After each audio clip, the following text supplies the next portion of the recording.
So, when I was thinking about where to start, I actually wanted to introduce a concept that myself and an external supervisor, so Poland Lee, have become increasingly interested in, and that is the liminal space. And when I say liminal space, what do I mean?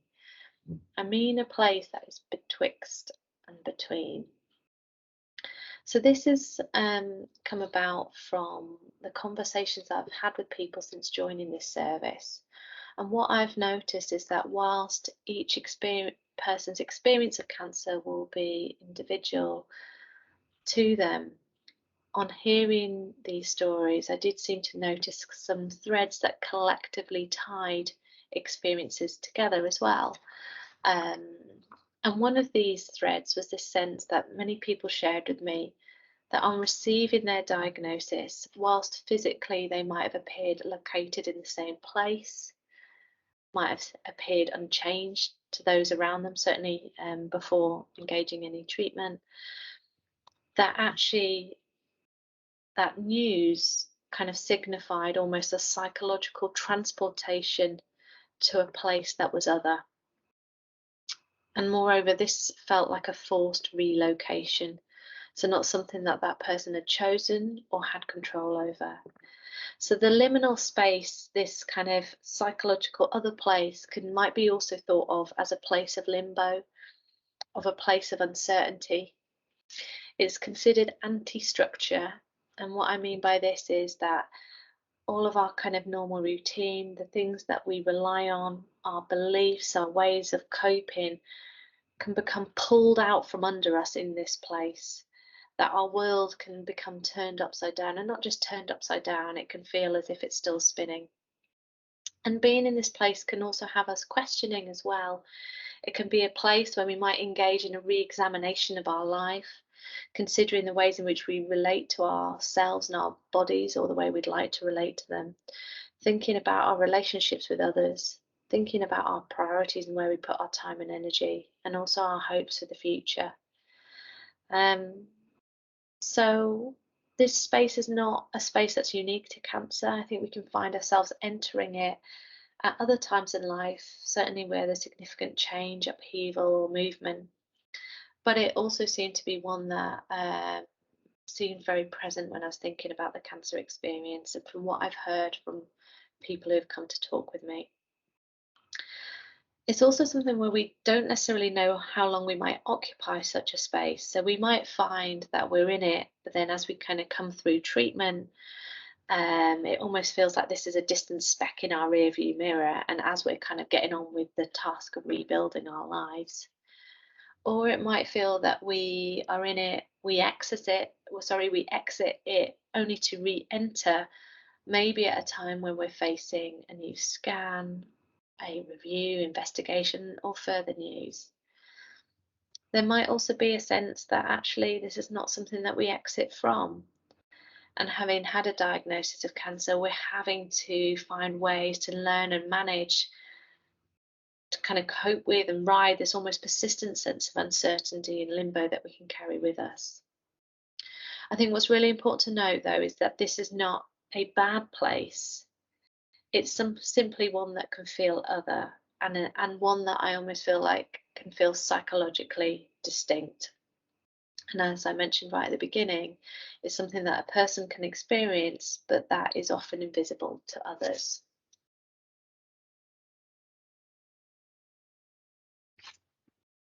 Covered most of those points there.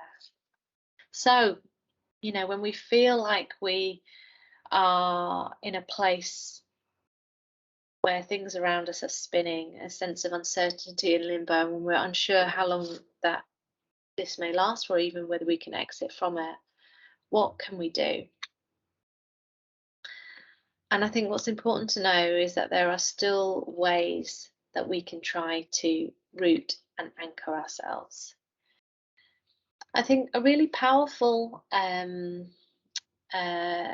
idea, and one that we can often skim past quite quickly, is just reminding ourselves that there is no right way to be.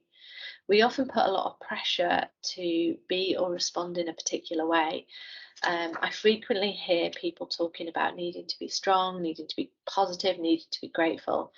And whilst I'm not saying that these ideas are not helpful at times, or that they're bad, I'm just saying, what happens if you feel like you're not meeting this? What then? Um, and often this can leave people in feeling in quite a difficult place.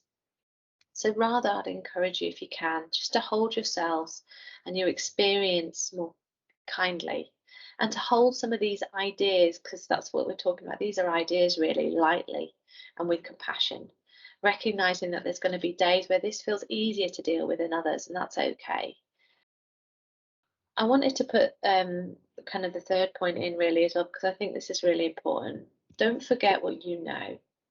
Some of you may not have faced a diagnosis of cancer before, some of you may have, but all of you will have faced times in your life where you felt challenged, or where maybe things have felt harder. And you will have wisdom and knowledge about what got you through that, what helped, and also what hindered you. I think problems and certain experiences such as cancer and cancer treatment can sometimes feel so big and overwhelming that they can try to separate us from this knowledge. So I just would encourage you just to take a bit of time and space to reflect on what you do know. And also, there's sometimes the seemingly most simple steps can be the most effective or helpful. So thinking about things like what we put in our body, our eating and drinking, how we can nourish ourselves. If we're struggling with our sleep, is there anything that we could do to support us to sleep a bit better? Thinking about what we know about fatigue, so trying to avoid that boom and bust, when we get caught up in that cycle of either overexertion, doing lots and lots and then becoming flat out, or completely stepping back and not doing anything which may not be good for our emotional well-being or fatigue. So finding ways to connect with our loved ones, or maybe even re-engaging in activities we enjoy, recognizing though that we might need to adapt or adjust these to take account of our physical, or where we are kind of physically and emotionally at that time. So something else we can think about is values, and I know this is certainly something that kind of comes up quite a lot in the work that I do when I meet with people. So in terms of the difference between values and goals, goals are what we set ourselves. Goals are what we can aim for. Goals, can and will change over our lifetime and depending on our circumstances. Our values, by contrast, are something I'd say is kind of what matters to us deep in our hearts. And it's things that we can do every step of the way, irrespective of whether we achieve our goal or not. So values are often is a word that's kind of often banded around, but and we might have a sense of what we kind of stand for, want to stand for. But often in kind of life's busyness, we might not necessarily set out a bit of time to really kind of think about this. And and so, if you are interested in this, there's lots of different ways you could just start to tap into to thinking about, what matters to me. This might be simply asking yourselves questions like, how do I want to treat myself, my mind, my body? How do I want to treat others? How do I want to be as a mother, as a sister, or as a friend? Just trying to think about that. There's also lots of things like value sorting cards out there that you can have a go at, or values questionnaires that you can look at, kind of rating which ones feels most important or not. But something else that I think is a really nice way of doing this is almost just taking your phone, and this is something I got from another training, and just reflecting on special photos in your phone. And then maybe also just doing a bit of a kind of taking some time to kind of review your life and thinking about those heart sync moments. Now, they don't have to be anything kind of particularly big, just something that kind of moved you, that felt important in some way. And then kind of reflecting on those moments. Well, what do they represent? What do they speak of that's precious or important to you? So once you're kind of feeling a bit clearer about some values that feel particularly important, or once you want to work towards or hold on to, maybe take one or two and just try and break them down and think about, okay, if I was trying to keep this value close, if I was trying to live in keeping with this value or as much as I can do, what would that look like? What would it have me doing? What would others notice? So an example of this is a value of courage, and this is something that I've been trying to hold a bit closer this year. And when I was thinking about what this looked like, well, it's things like taking up opportunities like this one. This leaves me feeling there's a lot of anxiety that comes up, there's a lot of worry that comes up, but actually being able to kind of do this even in the face of that. It also had me thinking about trying to speak up, trying to share with those closest to me honestly how I feel, and also having to kind of trying to practice difficult conversations. So these were some of the things that for me personally kind of fit with this idea of courage that I'm trying to hold onto a bit more closely.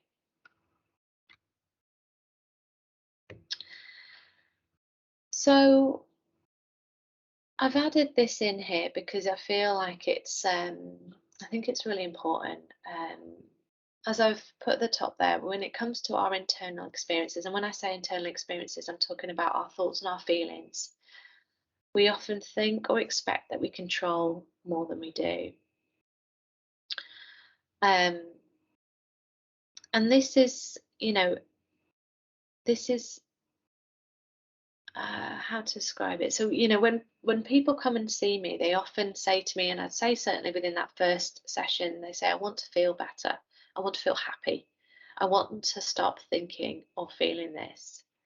And this is understandable, when we get these difficult, painful thoughts that come off for us, the thoughts that feel really distressing, or we're having to sit with kind of feelings of anxiety, sadness, fear, or terror. This is not easy. But I would also advocate that this is part of the human experience, and that alongside these thoughts and feelings, there's also going to be those moments of joy and love and bliss and serenity. But the perspective that I often draw on is one called acceptance and commitment therapy, and they kind of argue that often we cannot control what our mind and body generates, so these thoughts and feelings. And to be really clear, I'm not talking about not having any control or agency in particular situations. That's not what I'm saying. It's about what our mind can bring up for us, and what this can elicit in our bodies. For example, if I asked you to delete a memory, so maybe perhaps the memory of when you were diagnosed, would you be able to do it, even if you really wanted to? Or if I asked you to numb your leg in preparation of surgery, would you be able to?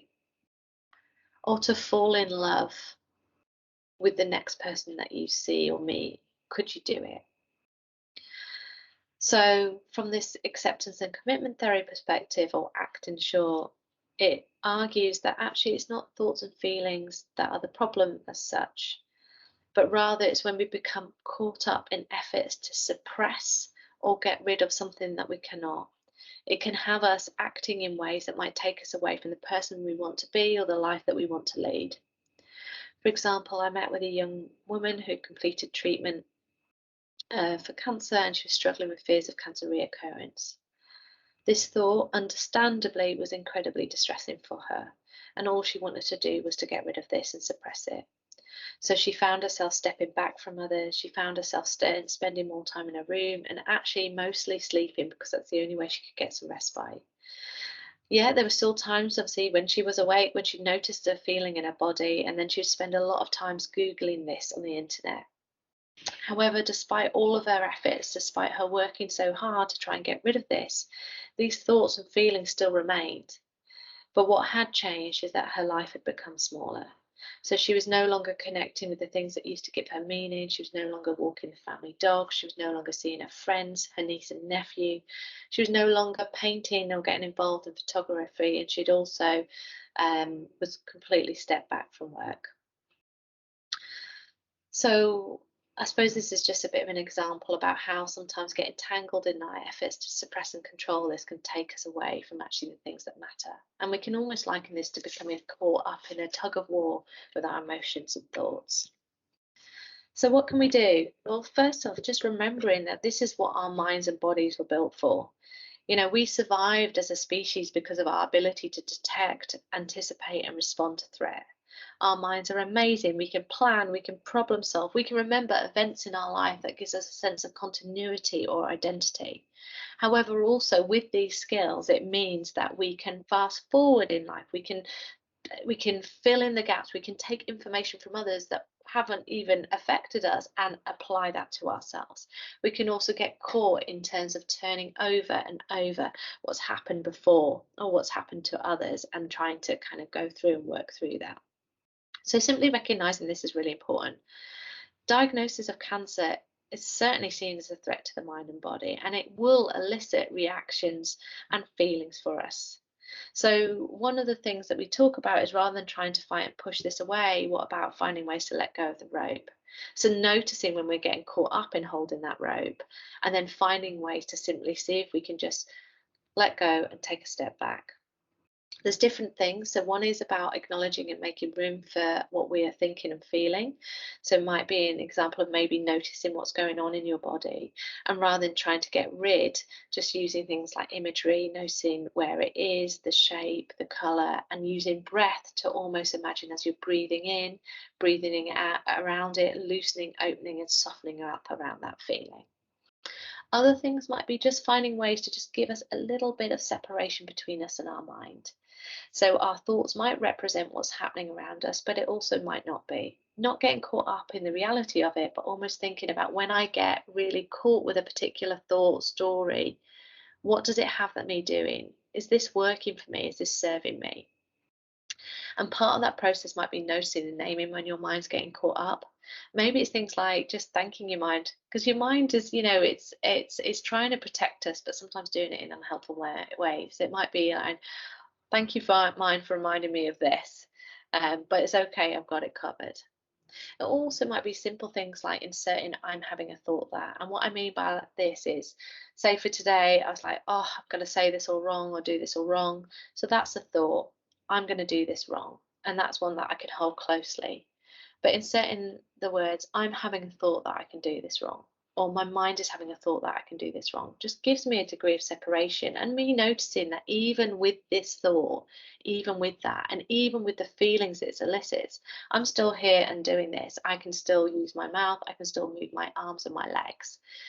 So that just helps reduce the power maybe of some of those thoughts, and recognizing almost thoughts as words and pictures. As I said, some of those are going to reflect what's going on for us, and some of those might be us projecting or imagining many possible futures, which we may not know, um, you know, which one will be for us. So why do we try and get a little bit of space? And that's kind of that space I almost see as the kind of contact in the present moment. When our mind is taking us fast forward or backwards, actually the moment, being able to contact and ground ourselves in the now, can be really important, because it's in the present is where we have choice.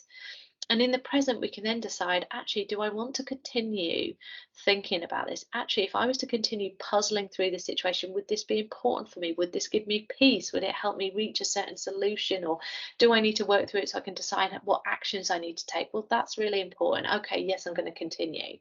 But if after contacting the present moment, you think, do you know what? I've been over this and over this. There's no easy solution. There's no possible outcome. Actually, all this does in terms of how this serves me is means that I'm not present, I withdraw, I step back, I'm not connected, and it takes time and energy from what I want to do. Well, maybe I want to do something different. So maybe instead I want to focus on going outside, feeling the grass under my feet, feeling the sun on my face, actually engaging in a conversation with a friend, actually noticing what is around me. And there's lots of ways to get present. So sometimes it is just about beginning to pay attention and curiously notice what's going on for us. As I said, what things do we become tangled in? What do we feel in our body? Our senses can be a really important way to ground us. So what can we see when we're caught up inside? Draw our attention out. What can we see? What can we notice? What are the colours, the shapes, the shadows? What can we hear? Can we notice 2 or 3 distinct sounds? What can we smell, taste, or touch? Our breath can be one where we can just come back to just focusing on the breath. Or our body, again, that's a way to bring us outside from what's happening inside, to connect with maybe standing up, stretching. slow movement or walking. And this is really important. These are kind of often described as mindfulness skills. There's many different ways to kind of contact the present moment. It doesn't mean you have to sit cross-legged and spend hours meditating. It also doesn't mean you have to have an empty mind. Actually, being able to kind of get present is around recognizing your mind will pull you off. That's what happens. But when it does, noticing that and being able to bring yourself back. That's the skill in it. So, just to summarize, being faced with a diagnosis of cancer and any treatment that follows is not easy. There will be days when this feels easier to cope with than others. I think what's really key is there's absolutely no right or one way to be with this. Um, and the ideas that I've shared today are simply that they're ideas. Some of them might fit with you, some of them might not. And don't forget, right, as I said at the beginning, what you already know. So part of this experience is going to be about working out what works for you. And also don't forget that if you are struggling, there is help and support available. This might be about having a conversation with your cancer care team about what they are aware of. It might be about speaking with your GP about local services, which might include psychological therapy services, or it might be about accessing kind of charitable organisations such as Peaches or some of the other kind of cancer charities, Maggie's, Macmillan's, Shine, etc., all of which can be a really useful resource and might certainly be able to help point you in the right direction as well.